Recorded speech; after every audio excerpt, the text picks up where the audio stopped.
I am from SP Robotics Puducherry community. This is my project. My project name is cleaning robot. This is my working model of the cleaning robot.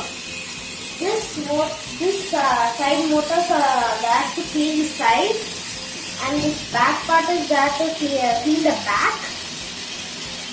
And in night times, the shadow falls on the sensor so that both the lights get on and works in night time. That I used is Bluetooth controller, power supply board, LDR, 2 LEDs and 6 motors and servo motors, batteries and the wheels. 4 wheels. Thank you for watching my video.